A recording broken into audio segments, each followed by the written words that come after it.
안녕하세요. 오늘도 사연살롱을 찾아주셔서 감사합니다. 요즘처럼 날씨가 갑자기 추워질 무렵이면 이따금씩 떠오르는 사연이 있어요. 지금으로부터 몇 년 전, 평범한 회사원이었던 30대 중반 시절, 저는 직장 내 커플이었던 신랑과 막 결혼 준비를 시작했던 참이었어요. 신랑은 집안의 막내답지 않게 생각이 무척이나 진중한 데다가 듬직하기까지 한 청년이었죠. 하지만 저에게는 결혼 준비를 하는 내내 걱정거리 하나가 있었는데요. 그건 바로 시어머니와 신랑의 손위 삼형제였어요. 그리고 가난한 시어머니는 심한 생활고를 겪고 있는 반면에 잘난 삼형제는 상류층의 삶을 영위하고 있는 다소 묘한 시댁의 분위기였어요. 먼저 첫 번째 걱정에 대해서 얘기하자면 시어머니는 삼형제에게는 비싼 과외니 학원이니 뒷바라지하고 잘 가르쳐서 명문대까지 떡하니 졸업시켜 놓았으면서도 어쩌면 가장 마음 쓰일 늦둥이인 막내 신랑에게는 학원은커녕 대학 등록금 한 푼 지원해주지 않았다는 거예요. 그런 차별 대우 속에서도 신랑은 혼자 죽어라 공부한 끝에 명문대인 에스테에 당당히 합격했지만 결국 등록금 문제로 인해 전액 장학금이 지원되는 대학을 선택해야만 했고요. 그래서 저희 첫 번째 걱정은 시어머니가 자식 차별하는 어머니가 아닐까 하는 것이었어요. 다음으로 시형제들도 걱정이기는 마찬가지였죠. 사실 오히려 이쪽이 더 복잡한 문제였어요. 시어머니의 뒷바라지 덕분에 S대를 졸업한 시형제들은 소위 사자 직업을 한 자리씩 꿰찬 사람들이었는데요. 그런 잘난 시형제들과 동서들은 평범한 직장인인 제 신랑을 대놓고 무시하기 일쑤였어요. 어렵게 자란 늦둥이 막내를 감싸지는 못할 망정 4년째 겨우 졸업한 무식한 놈 취급하지를 않나, 사자 직업을 갖지도 못한 집안의 수치라고 해대지를 않나, S대 동문인 형제들끼리 가족 외식을 하겠다면서 신랑에게 먹다 남은 잔반으로 비빔밥이나 해먹으라고 희죽거리던 날에는 제 치가 다 떨릴 지경이었어요. 상황이 이러니 저의 두 번째 걱정은 당연히 시형제들의 인성 문제였죠. 그렇게 저는 걱정 속에서 상견례 날을 맞이하게 되었고 뜻밖에도 저와 친정 부모님 앞에 눈물로 고백하는 시어머니의 모습과 마주하게 되었어요. 걱정 많았지? 서운한 마음도 많았을 테고. 네?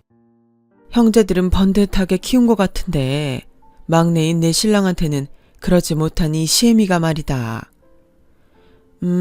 솔직히 말씀드리자면 맞아요. 어머님이 아들 자식 편애하는 사람일까봐 혹시라도 그렇다면 앞으로 아내이자 며느리로서 어떻게 대처해야 하나 그런 고민이 컸죠. 막내 동생을 쭈그리 취급하는 시형제들의 모습도 조금 걱정이었고요. 조금 많이요. 미안하다. 미안해. 그게 다 내 업보란다. 내가 우리 막내를 그렇게 내몰고야 말았어. 업보라뇨? 지금이야 국민연금으로 근근히 먹고 사는 처지라지만 한때 우리 집안은 떵떵거리며 살고도 남을 만큼 큰 부잣집이었단다. 얘기는 가끔 들어서 알아요. 신랑 말로는 자기는 기억도 잘 안 나는 옛날 얘기라고 하더라고요. 그치. 우리 늦둥이가 국민학교 몇 학년 때던가? 암튼 그 무렵이었으니까는. 대체 무슨 일이 있었던 건데요? IMF가 터졌어. 그때까지만 해도 멀쩡히 살아있던 내 시아버지의 사업이 쫄딱 망해버렸단다. 아, 네. 이어지는 시어머니의 사연은 갑작스런 IMF 사태로 인해 사업에 실패한 시아버님은 충격으로 비명횡사하셨고 하루아침에 과부가 되어버린 시어머니는 어마어마한 사업 빚까지 떠안고야 말았어요. 그 빚을 갚느라 막내 아들에게는 뒷바라지를 제대로 해줄 수가 없었대요. 또 그 바람에 시댁이 잘 나가던 시절에 성장한 삼형제들과 IMF 세대인 제 남편의 삶에 큰 차이가 발생하고야 말았고, 그 차이가 쭉 이어져 잘난 삼형제들이 제 남편을 무시하면서 살게 되었다더라고요. 그렇게 모든 사연을 털어놓은 시어머니는 저의 손을 꼭 잡아주며 연신 사과했어요. 막내를 다른 형제만큼 가르치지 못했다는 거, 막내가 다른 형제들만큼 부유한 삶을 살지 못하고 있다는 거, 그게 내 평생의 한이고 막내를 향한 미안함이란다. 어머님, 차라리 거기서 끝났으면 조금이나마 나았을 것을. 이를 어쩌니 내 업보를 너에게까지 떠안겨주게 생겼는데, 그래서 시애미랍시고 앉아있는 내 모습이 너에게 너무 죄스럽고 염치가 없구나. 어머님, 전 괜찮습니다. 힘들었던 사정도 전부 다 이해하고요. 저는 시어머니를 향한 걱정을 접었어요.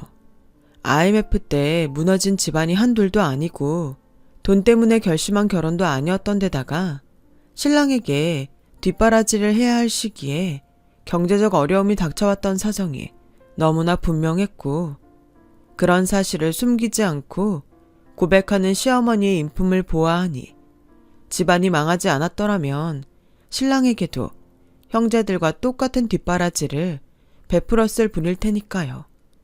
그래서 저는 시어머니의 인품 딱 하나만 믿고 결혼을 다시금 결심하게 되었어요. 잘난 척 유세나 떨어대는 시형제들의 무시와 차별 속에서 신랑을 제 손으로 반드시 지켜주겠다는 다짐과 함께요. 그렇게 결혼에 꼴이 난 바로 직후부터 저는 그 다짐을 지키기 위해 시형제들과 맞서기 시작했어요. 매번 이런 식이었죠. 저기요, 셋째 아주버님, 듣자 하니 말이 너무 지나치네요. 뭐요? 사실이 그렇잖아요. 못 배운 혈육 집 밖에 내놓기 쪽팔리다뇨. 행여라도 어디 가서 한 식구라는 소리 하고 다니지 말라뇨. 생판 남한테 하는 소리라고 해도 욕을 바가지로 얻어먹을 판에 그게 지금 막내 동생한테 할 소리냐고요. 그러는 재수씨는 주제 넘는다는 생각은 안 드는 모양이죠? 왜 남의 집 일에 함부로 간섭하고 그럽니까? 남의 집 일이 아니니까 이러죠. 제 남편 일이고 저도 엄연히 이 집 식구니까 이러죠. 그리고 큰아주버님하고 둘째 아주버님도 사람이 그러면 안 되는 거예요. 손윗사람이면 손윗사람답게 중재하고 말리지는 못할 망정. 이게 뭐냐고요. 매번 제일 먼저 나서서 막내 무시나 해대지를 않나. 집안의 험하고 굳은 일은 모조리 다 떠넘기려고 들려고 하질 않나. 물론 시형제들도 가만히 듣고만 있지는 않았죠. 형님들도 갈수록 극성맞아졌고요. 하지만 저에게는 세상 든든한 신랑과 시어머니가 있었어요. 시댁 식구들로부터 늘 저를 지켜주었거든요. 내 그동안 자식 버릇없이 잘못 키운 죄인 입장이라 모두 내 부덕을 탓하며 참아왔다만 앞으로 할 말은 하고 살아야겠구나. 재수씨도 모자라서 엄마까지 왜 이래? 집안 꼴 잘 돌아간다 아주. 그래 이놈아, 집안 꼴 잘 돌아간다 아주. 형이라는 놈이 한참 어린 동생을 이끌어줘야지. 그저 입만 열었다 하면 흠이나 잡아대고 괴롭히기나 해대고 새아가 말 틀린 거 하나도 없어. 세상 그렇게 살면 못 쓰는 거야 이놈들아. 내 생각도 마찬가지야 형. 나 무시하는 것도 모자라서 우리 와이프한테까지 핏대 세우는 걸 당하고 있을 만큼 내가 바보로 보였어? 그랬다면 착각이야. 분명하게 말하는데 다시는 나 무시하지 마. 내 와이프까지 무시할 생각은 더더욱 꿈도 꾸지 말고. 이처럼 저희 부부와 시어머니는 아주 죽이 잘 맞는 콤비였어요. 덕분에 시형제들의 기세는 하루가 다르게 꺾여 나가기 시작했죠. 하지만 아주 갑작스러운 사건이 있었어요. 저에게는 세상 둘도 없이 의지가 되어주었던 시어머니가 쓰러지더니 사실상 반신불수가 되어 돌아왔거든요. 대대로 시어머니 쪽 집안 가족 병력이었던 중풍 때문이라고 했죠. 말이 어눌해진 시어머니는 짧은 의사소통 한마디조차 쉽게 할 수 없게 되었고 화장실조차 혼자서는 다니기 힘들게 되고야 말았어요. 그런 시어머니를 두고 주변에서는 잘 키운 사자 직업 삼형제 덕분에 큰 걱정 없겠다고들 했지만 정작 시어머니의 뒷바라지를 독차지하며 자란 잘난 삼형제들은 병수발을 들려고 하지 않았어요. 심지어 자기들끼리 떠들어댄다는 말이 글쎄. 에이씨, 이럴 줄 알았으면 엄마 정정할 때 치료비라도 얼마 받아놓을 걸 그랬어. 왜? 네가 엄마 병수발이라도 들게? 집안 말아먹은 노친네 돈이 있어봤자 뭐 얼마나 있다고. 작은 형은 무슨 말을 그렇게 험하게 해? 병수발이라니. 당장 내 코가 석잔데 작은 형이랑 큰 형도 뭐 그닥 안심할 입장은 아니거든. 중풍이 엄마 쪽 집안 병력이면 급히 물려받은 우리도 위험하다는 얘기잖아. 그게 그렇게 되나? 암튼 놓치네. 이래저래 자식들 발목이나 잡아대고 말이야. 이런 대화를 듣고 있자니 저희 부부는 그야말로 속이 썩어 문드러질 지경이었죠. 저희는 가만히 듣고만 있었냐고요? 물론 핏대를 세워가며 따졌죠. 저희 부부가 목이 다 쉬어버릴 만큼 따진 덕분에 시어머니의 병수발을 위한 대책 마련을 시작할 수가 있었어요. 시형제들은 그나마 핏줄이랍시고 시어머니를 요양원에 보내자는 얘기를 마지못해 꺼냈고요. 물론 당연히 동의할 수 없는 제안이었죠. 요양원 얘기 자체만으로도 못마땅한데 시형제들이 지들 멋대로 알아보기 시작한 요양원은 최대한 값싼 요양원이었거든요. 설상가상 이번에는 형님들이 들고 일어났어요. 세상이 뒤집혀도 시어머니를 자기들 집에는 모실 수 없다고 결사 반대하는 주제에 요양원 비용을 형제들끼리 나누어 내는 것조차 아깝다면서요. 저는 결국 참다 또 한 번 폭발하고야 말았죠. 아주버님들, 그리고 형님들, 당신들이 지금 제정신입니까? 재수씨는 매번 선을 너무 넘어. 그 세대들은 성격이 다 그 모양인가? 글쎄요. 선을 넘는 건 당신들이죠. 당신들이 자식이라면, 당신들도 사람이라면 인간의 탈을 뒤집어 쓴 입에서 싸구려 요양원이니 그 비용마저도 아깝다느니 하는 얘기들은 나올 수가 없을 테니까. 이봐요, 재수씨. 우리 어머님이 왜 요양원에 들어가셔야 하는데 장성한 자식 넷이나 멀쩡히 두고 왜? 뭘 모르면 그냥 잠자코 우리가 하자는 대로 하기나 해요. 아닌 말로다가 엄마 최대한 값싸게 모실 수 있으면 두루두루 좋은 거 아뇨. 오히려 없이 사는 재수씨네 입장에서야 제일 이득일 거고. 그렇게는 못하겠는데요. 못하겠다면 직접 병수발 드시게? 그럴 능력이나 있나 몰라? 그렇게 잘 배우고 잘났다는 양반이 의외로 무식한 구석이 있네요. 하긴 맨날 이런 식이었지. 뭐? 무식? 잘 들어요. 아픈 부모 모시는데 제일 필요한 건 정성이야. 사랑이고 마음이야. 그래서 우리 어머님은 내가 모십니다. 배응망덕한 당신들 대신에. 그렇게 호언장담하며 돌아섰지만 시형제들은 반신반의하는 눈치였어요. 그럴만도 했던 것이 맞벌이 부부인 저희 입장에서는 몸조차 제대로 가누지 못하는 시어머니를 24시간 케어하기는 어려운 상황이었으니까요. 저는 흔쾌히 사직서를 내면서까지 신혼집으로 시어머니를 모셔왔어요. 시어머니가 행여라도 저에게 작은 미안함이라도 품지 않도록 거짓말도 쳐가면서요. 어머님 때문 아니에요.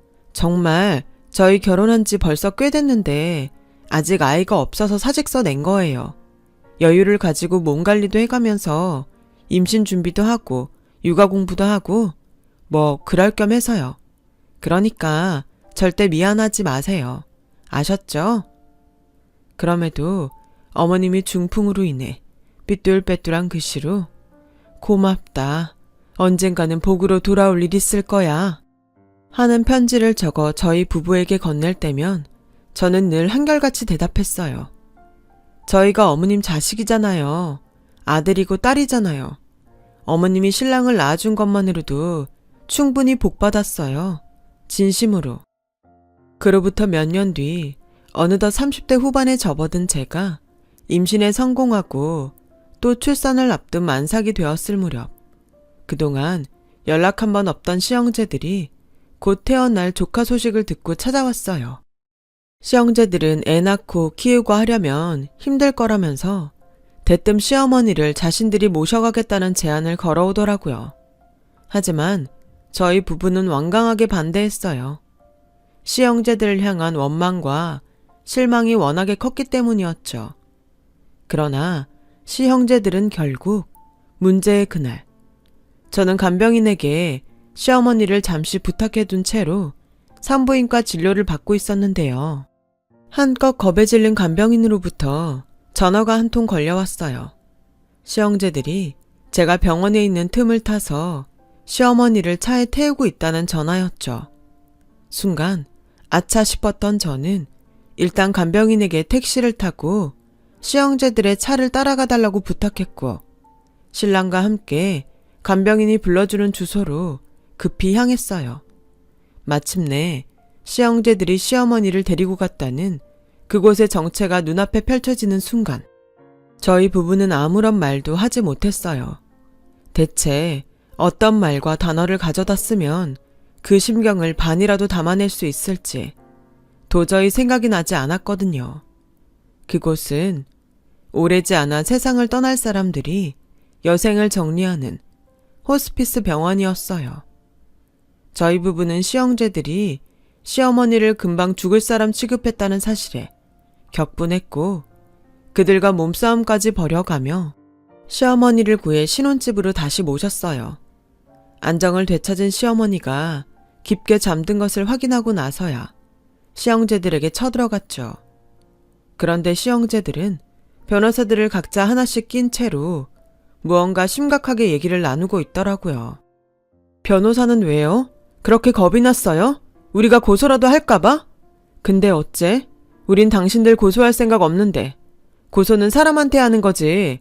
당신들 같은 짐승한테는 아무짝에도 소용없을 테니까. 못 배운 티 그만 내고 이리 와서 좀 앉죠. 나중에 서운하다는 소리 안 하려면. 더 서운할 게 남았나요? 짠맛 쓴맛 결국에는 막장까지 다 보여줘 놓고? 차라리 솔직해집시다. 재수씨가 우리보다 먼저 알고 엄마 모셔갔던 거 아냐? 우리 지금 한국말로 얘기하는 거 맞나요? 왜 이렇게 얘기가 안 통해? 제가 당신들보다 대체 뭘 먼저 알았다는 건데요? 재수씨가 똥오줌 치워가면서 그 험한 중풍 병수발 들었던 이유, 유산. 사람을 업신여기는 것도 유분수지. 내가 어머니 모셔가면서 충분히 말했죠. 자식된 도리로 모셔가는 거라고. 근데 뭐? 유산? 끼워 넣을 걸 끼워 넣어야지. 아님 말고요. 우리 뭐 재수씨랑 막내가 부모 직접 모신 자식한테 더 큰 지분을 배당하게 되어 있는 법 때문에 데려다 모신 줄 알았지. 아닙니다. 아니니까 다시는 상속 얘기 꺼내지도 말고 어머님 앞에 나타나지도 말아요. 진심 확실해요? 그 마음 절대 안 변하고 끝까지 책임질 수 있냐고요? 당연히 책임져야죠. 하지만 한 번만 더 이런 말도 안 되는 짓거리 벌이면 그땐 진짜 가만 안 있어요. 알았어요? 그렇게 한바탕 접근 금지 경고를 던지고 집으로 돌아온 다음에서야 황당함이 밀려 들어오더라고요. 난데없는 유산지분 분할 타령이라니. 시아버님의 사업빚을 갚느라 온갖 고생을 다했던 시어머니가 재산을 모았으면 얼마나 모았고 숨기면 또 얼마나 숨겨뒀다고 저러는 건지 저희 부부로서는 좀처럼 이해할 수 없는 일이었죠. 그런 와중에 다행이었던 건 경고가 제대로 먹혀든 모양이라는 점이었어요. 시형제들이 한동안 잠잠했거든요. 그해 겨울 만삭이던 제가 아들을 낳던 날 사랑스러운 손주의 새끼손가락을 조심조심 맞잡으며 첫인사를 나눈 시어머니는 숨을 거두었어요.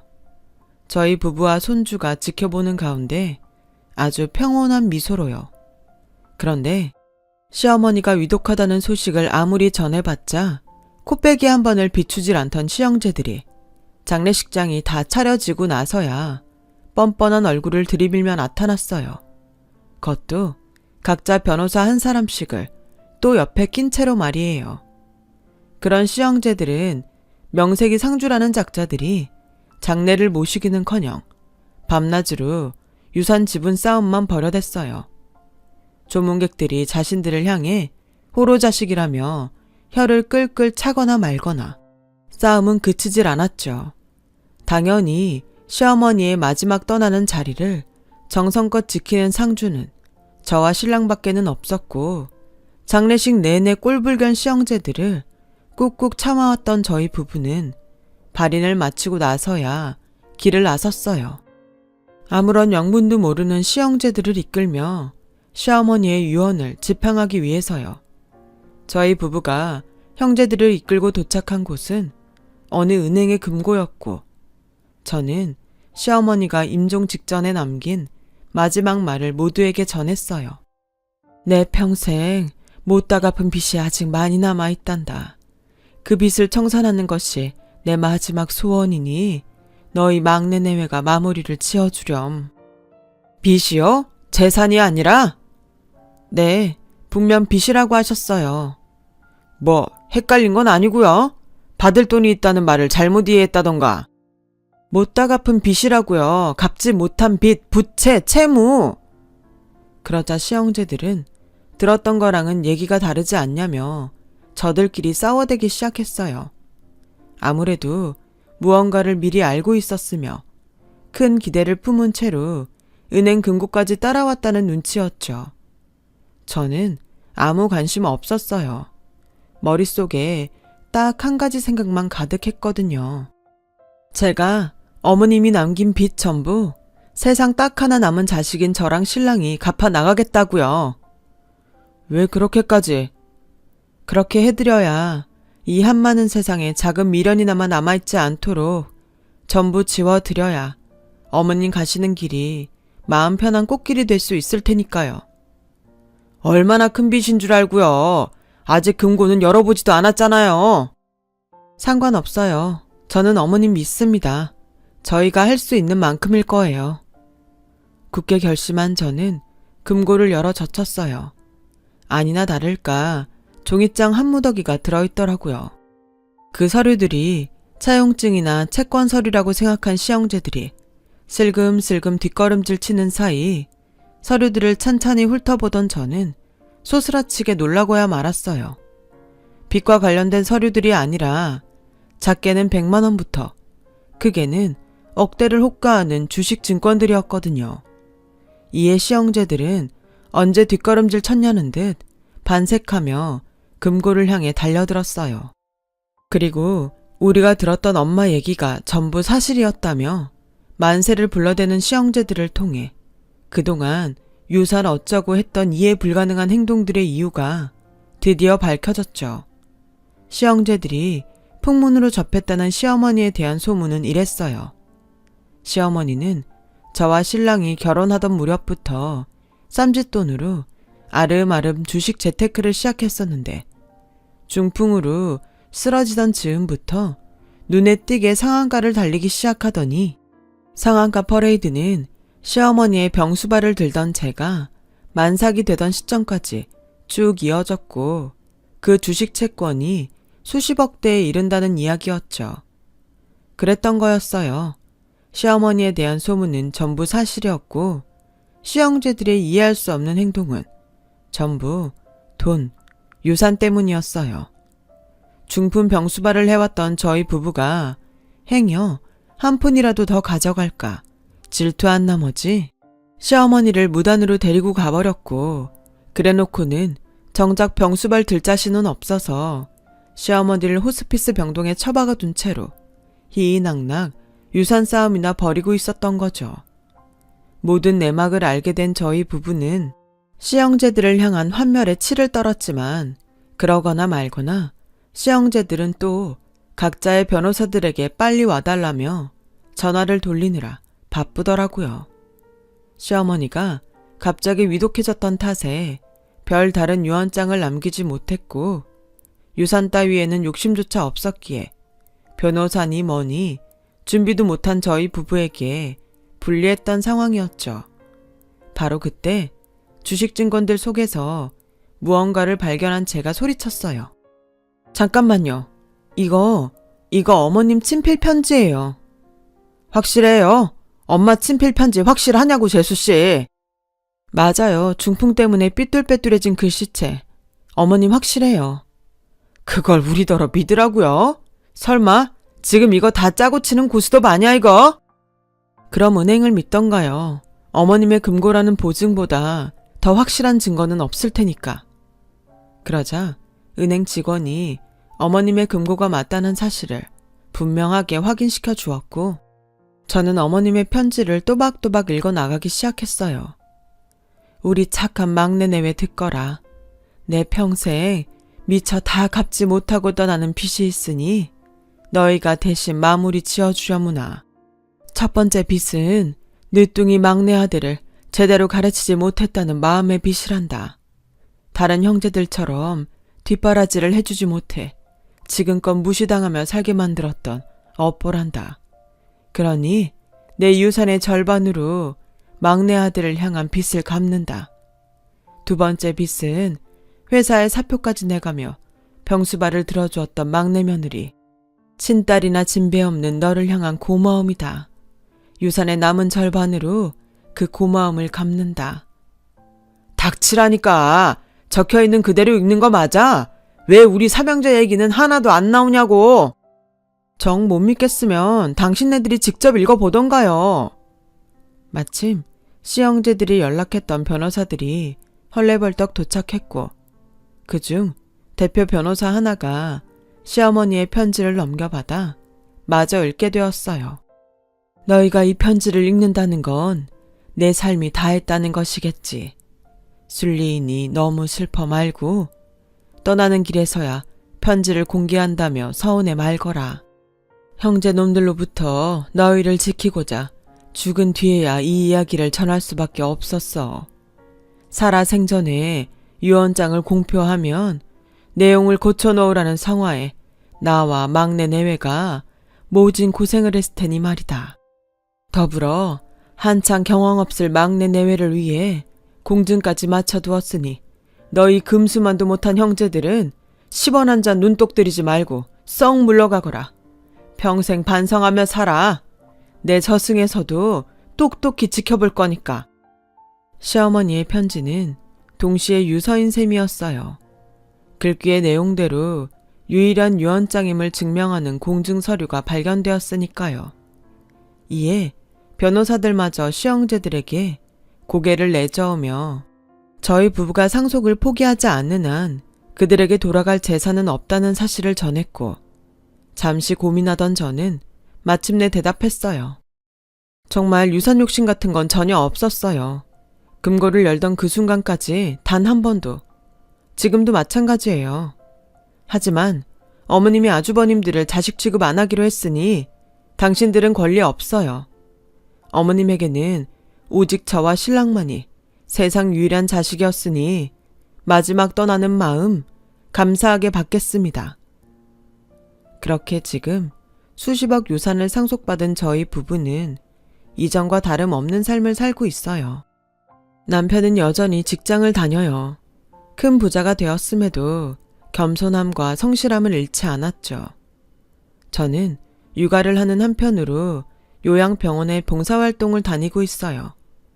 요양병원의 어르신들이 저를 두고 글쎄 천사라네요. 그만큼 열심히 해왔고 이쁨도 받는다는 뜻이겠죠. 애석하게도 금수만도 못한 시형제들은 여전히 사자 직업 덕분에 잘 먹고 잘 살아요. 그렇다고 해서 너무 억울하게 생각하지 않으려고요. 그 자식들도 시형제들을 꼭 빼닮았는지 부모를 공경하기는커녕 돈으로밖에 안 보거든요. 뭐 부모가 할머니를 어떻게 대했는지 뻔히 보고 자랐으니 아주 당연한 일이겠죠.